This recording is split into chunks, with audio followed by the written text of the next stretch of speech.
find yourself saying, I'll start saving tomorrow, and then tomorrow turns into next month, and suddenly you're wondering where all your time and money went?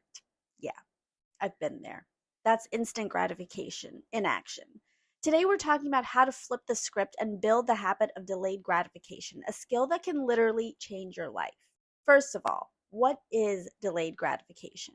Delayed gratification is resisting the temptation for an immediate reward in favor of a bigger, better reward later.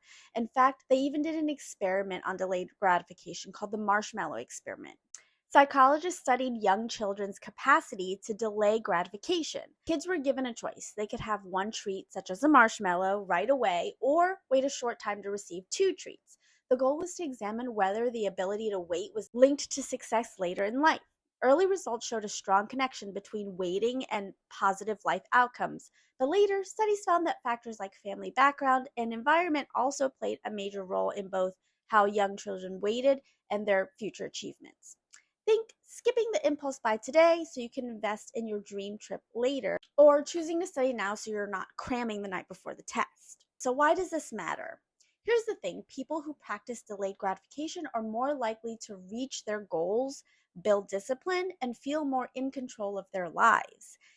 It's not about suffering, it's about choosing better long-term results over short-term comfort. So how do we do this? Okay, let's get practical. Here's how to actually build the skill of delayed gratification. Step 1, know your triggers. What makes you reach for the instant reward? Stress, boredom, social pressure. Identifying the pattern is key. For me, it was usually stress, and I used shopping to distract myself from doing the tasks I needed to do. Step 2, set clear, meaningful goals. When you have a clear reason for why you're delaying gratification, it becomes much easier to resist short-term temptation. Instead of just saying no to something, you're actually saying yes to a bigger, more important goal down the road. Your why keeps you focused.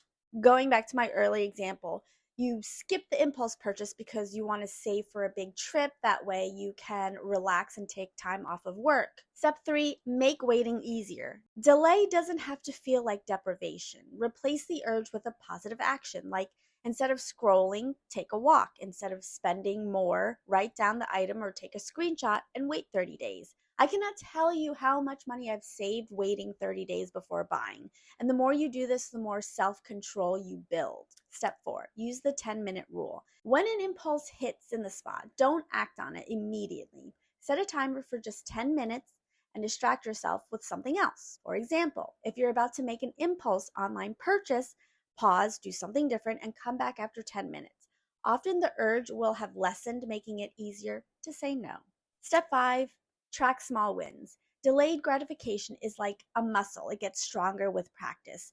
Keep track of your progress. Celebrate the small victories, and don't beat yourself up for slip-ups. Try using a journal or a habit tracker to note every time you resist an impulse or stick to your goals. And over time, these small wins add up and build your confidence and self-control. You don't have to be perfect at this. It's about practicing self-control in small moments, and those moments add up. Just like any habit you want to build, delayed gratification is the same idea. It just takes time and consistency to stick. Comment down below what's one thing you're working on delaying right now. Money, food, time, and don't forget to like and subscribe for more tips on how to live more intentionally. See you guys later.